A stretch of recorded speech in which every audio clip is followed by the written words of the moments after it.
In our kitchen, there is no faucet you turn. There is a green cast iron pump beside the sink, and every single drop of water we use comes up by hand. And the question the English always ask, gentle and a little worried, is the same one. Isn't that hard? Before we sit down together and I answer that, if these slow, quiet stories of our life bring you a little calm, go on and subscribe. It helps me keep telling them, and I'd be glad to have you back. Before you ask the thing everyone asks, let me tell you the odd part first. That pump by the sink is the only way water comes into this house.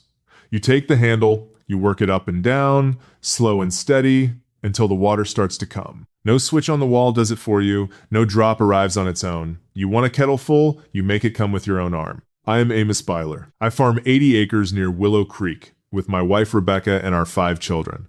It is a plain life and a full one, and I would like to walk you through one ordinary day so you can see it the way we live it. Because the answer to, isn't it hard, is going to surprise you, I think. It surprised me once too. Our day starts at 4:30. That is early, I know. While it is still dark, I go out to the well. The grass is wet and cold on my boots, and the house behind me is quiet. Everyone's still sleeping. And here is the thing I most want you to understand, right at the start. We do not carry every drop the hard way. Over the well stands our windmill, tall and slow.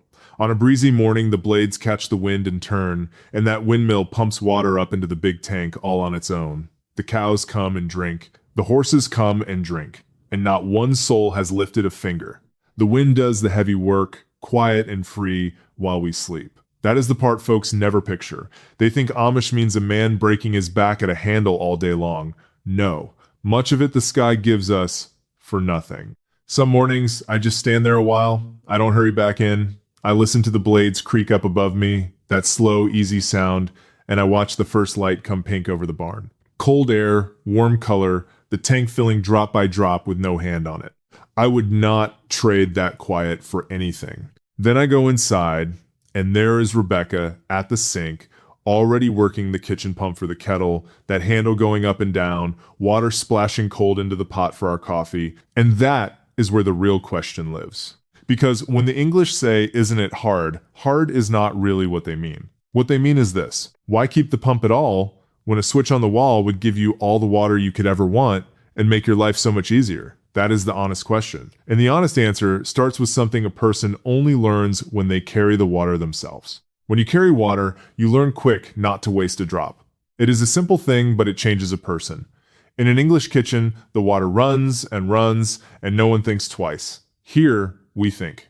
Rebecca works that green pump beside the sink, up and down, until the bucket is full. And a bucket you filled with your own arm, well, you do not pour it out for nothing. So we use it twice. The wash water, once we are done with the dishes or the washing, it does not go down a drain. It goes out the door and over the garden rows. Wash water used twice, then to the garden. Nothing lost. The beans and the tomatoes drink what the plates left behind. My mother did the same, and her mother before her. And the children see this. They see that nothing good comes without a little work of the hands. You cannot teach that with words. You teach it by handing a child a pail and a job. They learn young, and they learn it deep. That water is a gift from the ground and not a thing that just appears. Now, here comes the second question people ask me, and they ask it kindly, because they worry for us. Isn't all that hauling a burden on the family? All that carrying, day after day? Doesn't it wear you down? And wear the little ones down too? Let me tell you about the walk. Every day, I take the path from the house out to the well, a bucket in each hand, and beside me walks our boy Eli. Eli is 9 years old, and he carries the small pail, the one sized for him. His hands grip that handle tight. We go slow. There is no hurry in it. And on that path, something happens I did not expect when I was a young man. Eli talks to me. Out there, between the house and the well, with the buckets swinging and the morning still cool, some of the best things that boy has ever told me came out on that walk. Things he would not say at the supper table. Worries, questions, little jokes. The walk opens him up. It is not a chore we resent. It is time I would not trade for anything. So when people ask if the hauling is a burden, I have to smile. It is the opposite. It is where my son and I found each other. And sitting where you sit, I would like to wonder something to you.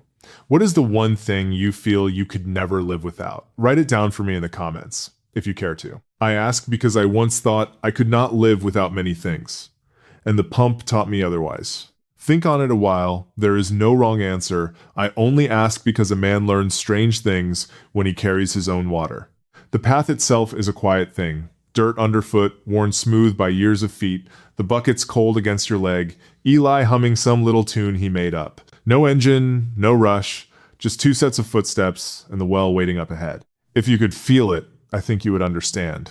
But all of this, the not wasting, the teaching, the walk with Eli, it all comes together at one moment in the day, evening. When the work is done and the cold hands come in from the yard, that is where the real answer to "isn't it hard" finally lands. At the supper table, in the steam and the lamplight, Rebecca takes the handle of that green cast iron pump beside the sink and works it up and down, slow and steady, until the big kettle is full. Then she sets it on the stove. In a little while the steam rises up, warm in the lamplight, curling over the supper dishes, and the whole kitchen goes soft and close. There is no other light but the lamp. It makes the room small in a good way. You can hear the water tick in the kettle and the fire settle. Then the door opens and the children come in. Cold hands, red at the knuckles, from the last chores in the yard. Eli blows on his fingers and grins at me. The little ones climb up to the plank table without being told twice, because supper is the one thing nobody is ever late for. We sit, we bow our heads, a moment, quiet, and then Rebecca sets it all down. Bread, cut, thick. A pot of beef stew, dark and hot, that has been on the back of the stove most of the afternoon, and a pitcher of water she drew from the pump. Now here is the thing I most want you to taste, if I could hand it to you through the screen. That water is cold and sweet from deep in the ground. It came up by hand, a few feet from where we sit. No tap ever gave the like. The English pay good money for water in bottles that does not come close. Ours costs a turn of the handle and a little walk with a bucket in each hand. So, there it is. The whole day comes down to this table, and this is where the answer finally sits down with us. People ask me, isn't it hard drawing every drop by hand? And I have carried that question with me all day, past the windmill in the dark, past the wash basin, past the path to the well with Eli beside me. Here is my plain answer, and it is the truest thing I know how to say. It is a little hard, yes, but the little walk to the well feels more like a gift than a chore. That is why we kept the pump. That is the whole of it. We could have put a switch on the wall years ago. Water anytime, no lifting, no walking, and I understand why a body would want that. But when I turn that question over, I keep landing in the same place. The pump keeps us close to the water, so we never waste a drop. It keeps us close to the ground, close to the well, and the wind, and the deep, cold spring that feeds us. And it keeps us close to each other, on the path, at the sink, at this table. Take the work away, and I am not sure what holds a family so near. That is the answer to, isn't it hard? It is a little hard, yes, but ask yourself which of us really has more. I do not ask that to argue. I ask it the way I asked myself. Standing at the well one dark morning, wondering what all my hurry had ever bought me.